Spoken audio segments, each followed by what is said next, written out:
Buenos días, mi nombre es Lady Rodríguez Burbano, endocrinóloga de la Universidad del Rosario, internista de la Universidad Industrial de Santander, que actualmente me desempeño como profesora del Departamento de Medicina Interna y endocrinóloga del Hospital Universitario de Santander.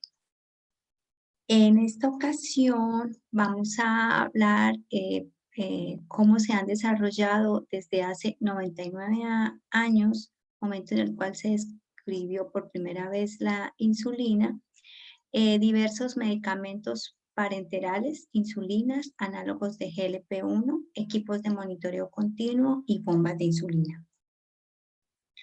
Como les dije, 99 años han transcurrido desde que se descubrió la insulina en 1921 por los doctores Frederick Banting y el aspirante en ese entonces a medicina Charles Betts. Para que estos doctores pudieran realizar ese descubrimiento, investigaciones previas ya se habían realizado. Por ejemplo, la del doctor Paul Langerhans, quien en su tesis de doctorado entre 1867 y 1868, en su estudio de la estructura del páncreas, descubrió unas celulitas a las cuales las encontró agrupadas y las describió como montoncitos de células. Fue en 1893 cuando el francés Laguesse las llamó islotes de Langerhans y propuso una posible función. Los alemanes Oskar Minkowski, cirujano, y Joseph von Mering, farmacéuta, en 1898 realizaron pancreatectomías en el laboratorio del doctor Bernard Nauin, generando diabetes, concluyendo así que el páncreas producía una sustancia importante para la diabetes.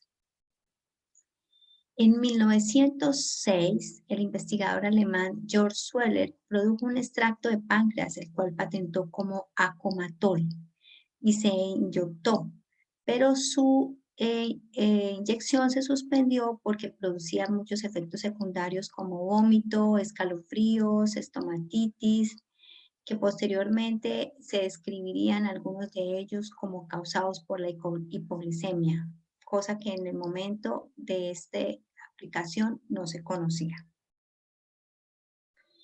Entonces fue en 1921 cuando el canadiense Frederick Banting, nacido el 14 de noviembre, y pongo esta fecha para recordarles que fue el nacimiento del doctor Frederick Banting, el que se tomó como para celebrar el Día Mundial de la Diabetes. El doctor Frederick Banting, ortopedista, profesor de fisiología en la Escuela de Medicina de London, en Ontario, tras volver de la guerra y se dedicó pues a enseñar fisiología en esta escuela y buscando diferentes libros y escritos, encontró que se había postulado que habían alguna parte del páncreas que producía una sustancia o por lo menos que se relacionaba con la diabetes. Empecinado en buscar esta asociación, se dirigió al laboratorio de fisiología de su escuela, pero no recibió mayor apoyo. Así que, dirigido o aconsejado por algunas personas, se dirigió al laboratorio de la Universidad de Toronto, cuyo líder era el profesor John James Richard MacLeod, al cual le presentó cuáles eran sus investigaciones o lo que él quería hacer. Tuvo que presentarle en varias ocasiones, insistir para que por fin el profesor John James le prestara su laboratorio y que además permitiera que trabajara con él un estudiante de fisiología, quien ya había desarrollado algunas actividades como en el área de fisiología y quien aspiraba a ser doctor, el señor Charles Betts. Así, con el laboratorio del doctor John James y el Charles Betts, además de 10 perros que le prestó o que le facilitaron en el laboratorio, inició sus estudios. Varios procesos se llevaron, muchos perros murieron antes de que el equipo encontrara un extracto de páncreas que se purificó, el cual se inyectó a un perrito terrier en coma diabético que posterior a que se le inyectara se levantó. Esto entonces dio paso a que se encontrara que había una sustancia que se producía en el páncreas que era la que se asociaba con diabetes y se llamó insulina. El 30 de mayo de 1992 se cedieron los derechos de la fabricación al laboratorio Eli Lilly. George Walden, químico investigador de Lilly, desarrolló un método de purificación mucho más avanzado que el que se tenía hasta ese momento, que permitió que se pudiera fabricar a gran escala, logrando asimismo un considerable aumento en la estabilidad y en la pureza. La primera empresa que lo comercializó, Eli Lilly lo comercializó en América y la empresa Hoechst fue la primera que lo produjo en Europa.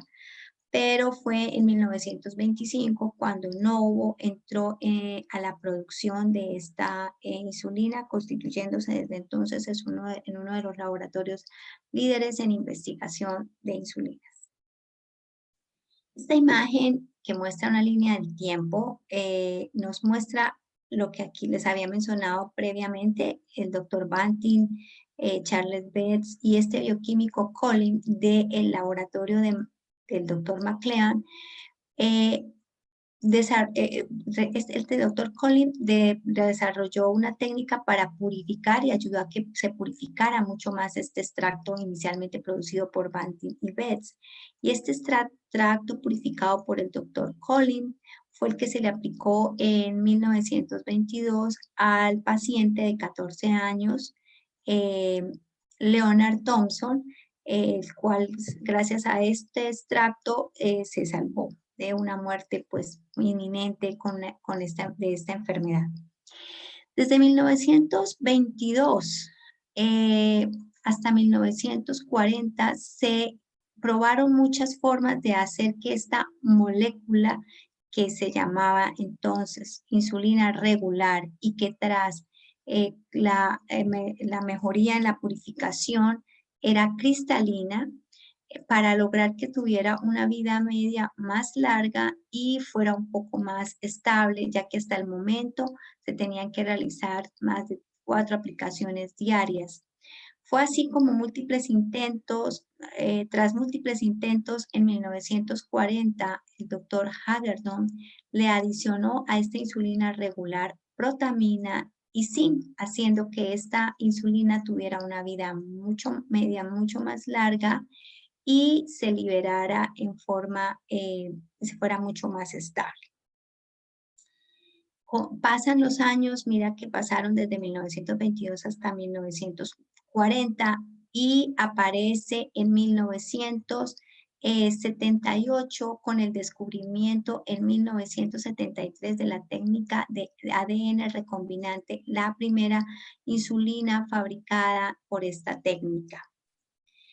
Hasta este momento, entonces, ya teníamos unas insulinas fabricadas por otra técnica y tras el descubrimiento de la forma como se secretaba la insulina, que era una forma basal y una forma y una secreción posterior a la alimentación, se empieza a tratar de buscar la forma de cómo manipular estas insulinas para lograr que su producción se semejara mucho más a lo que ocurría fisiológicamente.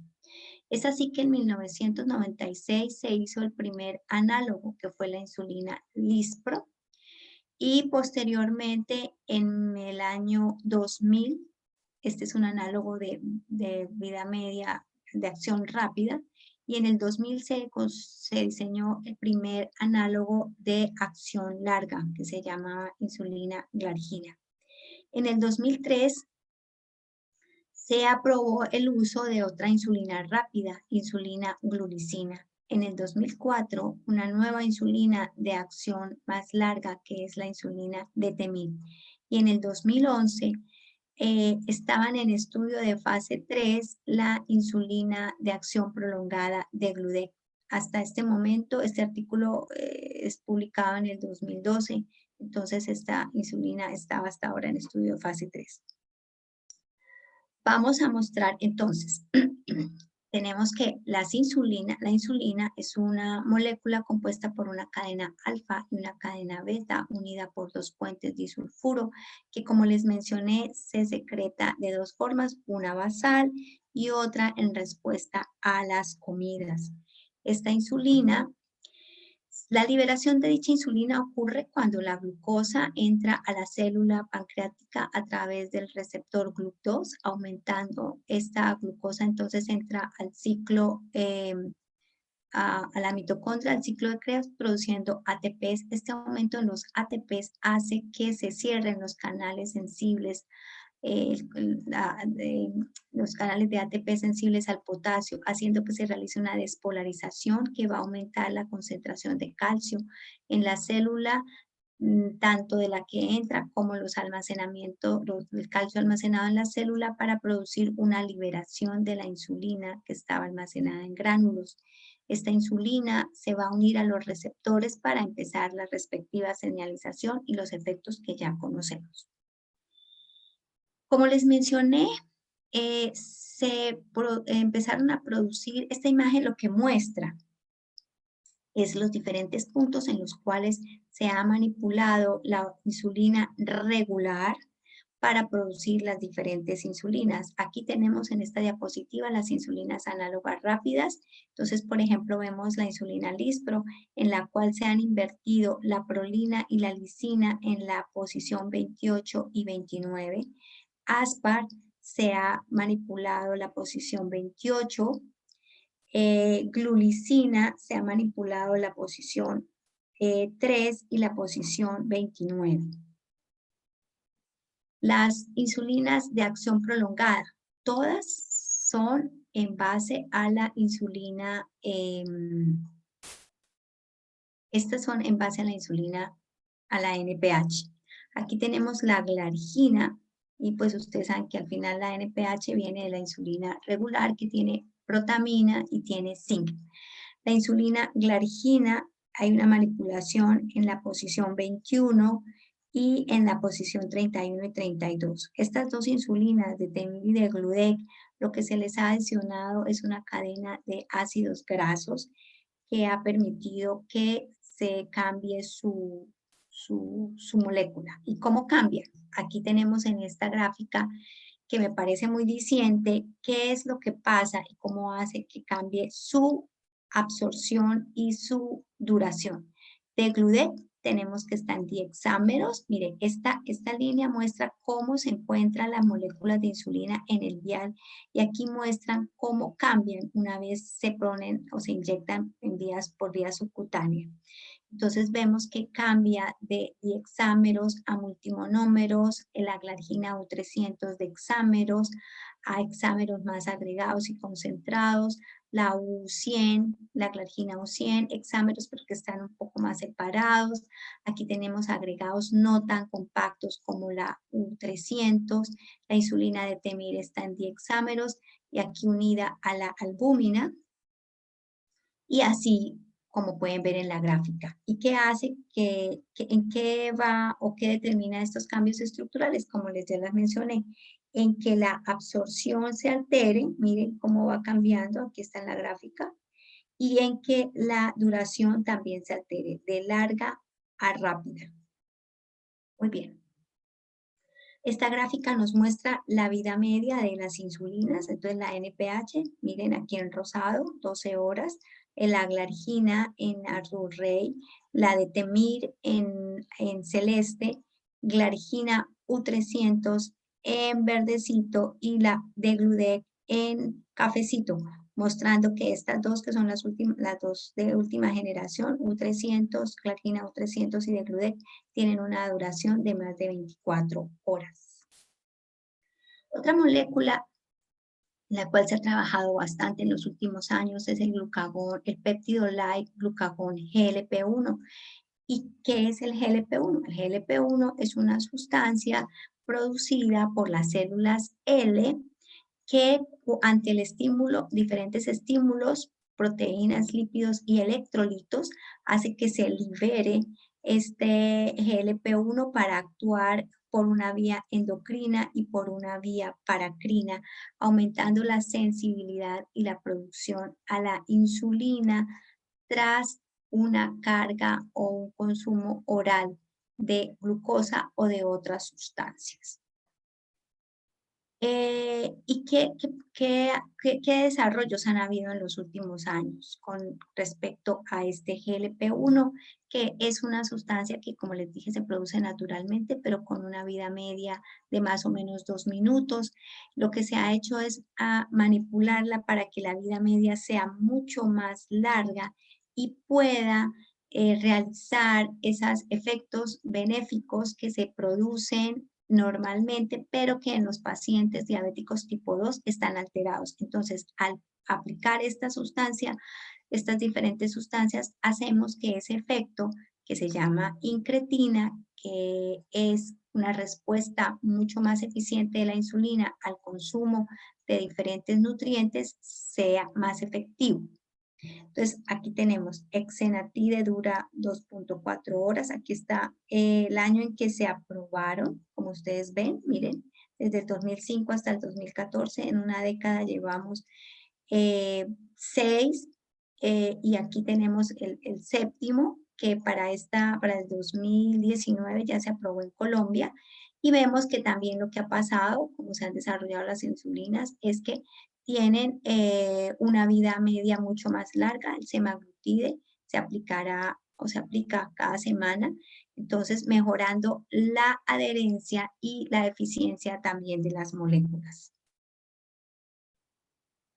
Como pueden ver en lo que les acabo de exponer, se ha habido un desarrollo muy grande en cuanto al tipo de insulinas con esta molécula de GLP-1.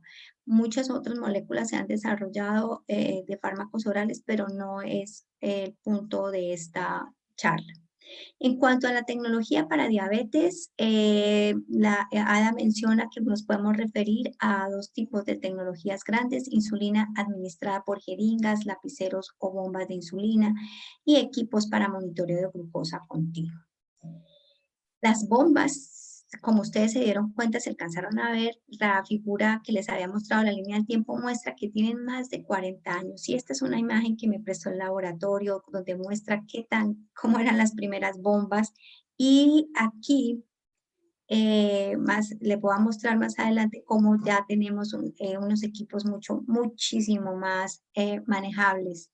Pero no solamente es el tamaño del equipo lo que ha cambiado, es la función de cada una de estas bombas en el tiempo. La VO 750, que se llegó a Colombia en el 2009, era una bomba que se infunde insulina y se suspende bajo un límite programado de glucosa. Es decir, yo programo la bomba y le digo que se suspenda en 70, en 80 por 2 horas. Esa era lo que pasaba hasta el 2009, hasta el 2016, que llegó la siguiente bomba, la 640G, que llegó a Colombia en el 2016.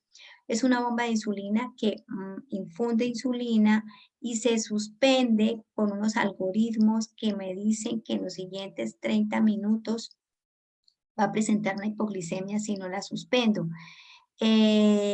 Esto pues mejora mucho la hipoglicemia nocturna sin afectar la hemoglobina glicosilada. Esta es una imagen de las bombas, cómo han desarrollado en el tiempo. Digamos que el tamaño básicamente es igual, pero lo que han cambiado son los algoritmos y las funciones, como les mencioné anteriormente. El año pasado, en el 2019, se aprobó esta bomba de insulina, que es de la que nos va a hablar el doctor Rafael más ampliamente. Es una bomba de insulina que con monitoreo continuo e infusión de insulina cada 5 minutos. Cada 5 minutos sensa y manda insulina para lograr un objetivo de la insulina basal de 120. Esta insulina se llama bomba híbrida cerrada. Requiere todavía conteo de carbohidratos y es basada en este algoritmo. Más imágenes de la bomba. Otra imagen de la bomba que no quiero mostrar porque el doctor Castellanos, solo quiero mostrarla. El doctor Castellanos les hablará más ampliamente. Y mencionarles también que el uso de bombas de insulina debe ser considerado para pacientes con diabetes tipo 1 y niños, que mejora importantemente la hipoglicemia, mejorando la calidad de vida, pero que su uso es diverso y debe tenerse muy en cuenta las características individuales de cada paciente. Tenemos algunas complicaciones, infecciones en el sitio de función, algunos de equipos o suministros se pueden dañar y lipohipertrofia, pero son realmente mínimos. En cuanto a los equipos de monitoreo continuo, resulta que hay dos grandes equipos. El equipo que que mide la glucosa y que solo lo ve, perdón, aquí no es el usuario, sino el médico. Este es de diagnóstico, y los equipos que miden la glucosa en forma continua y la puede ver tanto el paciente como su médico. En Colombia nosotros tenemos este equipo que es el Freestyle Libre, es un equipo de monitoreo continuo con escaneo intermitente. Este es el lector y cuando lo paso por esto, que es el sensor, me va mostrando cuánto tiene de glucosa. Además de esta lectura a través de este escaneo, lo que él me permite a mí es ver estas curvas. El paciente se las lleva a uno a la consulta, uno las puede ver a través de las diferentes apps que tienen, y me permite llevar al paciente, porque lo puedo ajustar de una forma mucho más exacta a una hemoglobina glicosilada de metas y a tenerlo en un mayor tiempo en rango. En Colombia lo estamos usando hace casi 3 años. Es no post, pero pues se suministra para los pacientes que así lo requieren. Es un equipo que realmente ayuda bastante a los pacientes y sobre todo a lograr llevarlos a las metas y disminuir las hipoglicemias. Este es el otro equipo de monitoreo continuo que tiene alarmas, no lo tenemos en Colombia, es el equipo Dexcom. El Freestyle y estos son los únicos aprobados por FDA según el reporte de ADA del 2020. Con estos equipos, el Dexcom, aprobado por ADA en el 2016, y el Freestyle en septiembre del 2017. Para concluir, entonces tenemos que la tecnología combinada con educación y cambios en el estilo de vida mejora la calidad de vida y la salud de los pacientes con diabetes. Actualmente se ha generado un cambio rápido de tecnología y en ocasiones se convierte para los pacientes y para los proveedores en barreras. La tecnología debe ser individualizada, esto es muy, muy importante, individualizada basada en los deseos, el nivel de habilidad y disponibilidad. La tecnología sola no mejora los resultados, debe tenerse un compromiso del paciente y estar dentro de un programa de diabetes. Muchas gracias, espero que la información que les pude transmitir en estos minutos les sirva para su vida práctica. Hasta luego.